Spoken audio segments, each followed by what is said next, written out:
आप देख रहे हैं फास्ट पकवान, जहां पे आपको मिलती हैं बहुत ही इजी एंड टेस्टी रेसिपीज़। बिस्मिल्लाहिर्रहमानिर्रहीम। अस्सलाम वालेकुम गाइस। आज हम बनाएंगे सीख कबाब, जो बहुत ही सॉफ्ट, बहुत ही टेस्टी, फ्लेवरफुल से बनकर तैयार होते हैं।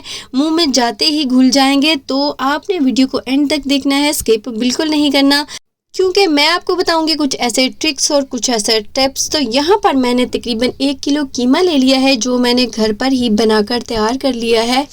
ये देखिए, मैंने इसको बिल्कुल बारीक पीस लिया है। अगर आप घर पर नहीं बना सकते तो आप बाहर से भी इस तरह बारीक कीमा बनवा लीजिएगा। और अब इसमें शामिल करेंगे तकरीबन हाफ टेबल स्पून लहसुन अदरक का पेस्ट। अब इसमें शामिल करेंगे 1 मीडियम साइज़ का प्याज, 4 हरी मिर्चें और 2 टेबल स्पून दही।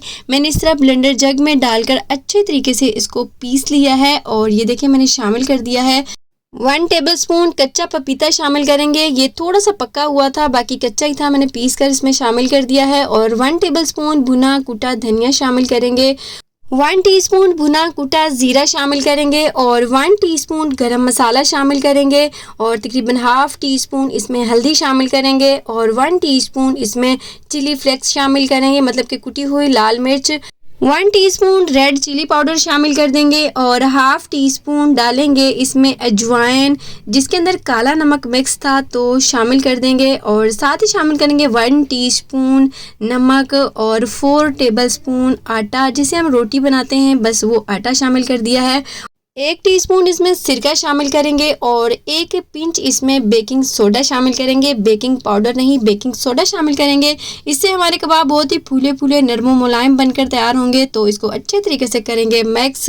इसके साथ ही गाइस, अगर आप मेरे चैनल पर फर्स्ट टाइम आए हैं तो प्लीज़ सब्सक्राइब कर लें और बेल आइकन पर भी क्लिक कर लें, ताकि मेरी आने वाली वीडियो सबसे पहले आपको फ्री में देखने को मिले।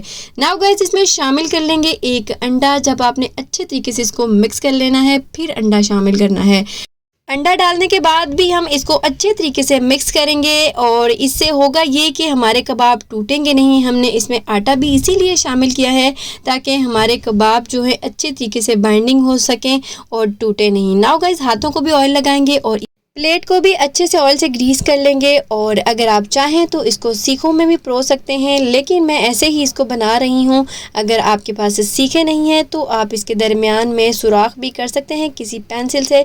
तो ये देखिए, मैंने रिमेनिंग कबाब बनाकर तैयार कर लिए हैं। अभी भी थोड़ा सा कीमा बच गया है, इसको बाद में बनाएंगे। तो सबसे पहले मैंने यहाँ पर एक फ्राई पैन ले लिया है और इसमें शामिल करेंगे ऑयल। अगर आप चाहें तो इसको घी में भी फ्राई कर सकते हैं, लेकिन मैं ऑयल में फ्राई कर रही हूँ। तो जस्ट हम इसमें ये हमारे कबाब इस तरह लगा देंगे और इसको तकरीबन 5 से 6 मिनट लो फ्लेम पर एक साइड से कुक करेंगे और 5 से 6 मिनट ही लो फ्लेम पर इसको दूसरी साइड पे कुक कर लेंगे और कीमा अंदर तक पक जाएगा। इसका कच्चा होने का भी कोई खदशा नहीं रहेगा। ये बहुत ही टेस्टी फ्लेवरफुल से ये कबाब बनकर तैयार होते हैं। तो अगर इस रेसिपी को ट्राई करें तो अपना फीडबैक ज़रूर दीजिएगा। इन कबाब्स को सेव करने का तरीका ये है कि आपने इस स्टेज पर इसको बिल्कुल लाइट फ्राई करना है, डीपली फ्राई नहीं करना। बस 2 से 3 मिनट इसको दोनों साइड से फ्राई कर लीजिएगा और उसके बाद ठंडा करने के बाद जिप लॉक बैग में डालकर आप इसको फ्रीज कर सकते हैं। जब दिल करे इसको डीप फ्राई करें और इंजॉय करें। नाउ गाइस, हमारे कबाब बनकर रेडी है। अब इसको हम निकाल लेते हैं। तो ये देखिए, माशाल्लाह से कितने ज़बरदस्त, कितने टेस्टी फ्लेवरफुल से ये कबाब लग रहे हैं। खाने में तो बहुत ही ज़्यादा टेस्टी, फ्लेवरफुल से सॉफ्ट बनकर तैयार हुए थे। खाने का मज़ा आ गया। जब मैंने सारे कबाब्स को अच्छे तरीके से फ्राई कर लिया और उसके बाद एक पतीले में डालकर एक चारकोल को अच्छे तरीके से जला लिया था, फिर इसके दरमियान में एक कटोरी रखी और उसके ऊपर थोड़ा सा ऑयल टिपका दिया था। तो इस तरह मैंने इसको थोड़ा सा स्मोकी सा बना लिया था, जो वीडियो रिकॉर्ड नहीं कर सकी। एक कबाब मैं यहाँ पर आपको तोड़ कर दिखा देती हूँ। ये देखें कितना सॉफ्ट ये बनकर तैयार हुआ है, कितना जूसी ये कबाब बनकर रेडी हुआ है। तो मैंने यहाँ पर रेड चटनी के साथ खाया था। ये मेरी फेवरेट चटनी है, जो लाल मिर्चें घर में बच जाती हैं, उसी से मैंने इसको बनाया था। थोड़ा सा लहसुन डालकर उस मिर्चों के अंदर अच्छे तरीके से पीस लिया था, 1 चुटकी ज़ीरा और नमक भी डाला था और उसके बाद दही के अंदर उसको मिक्स कर दिया और ये बहुत ही टेस्टी फ्लेवरफुल सी ये चटनी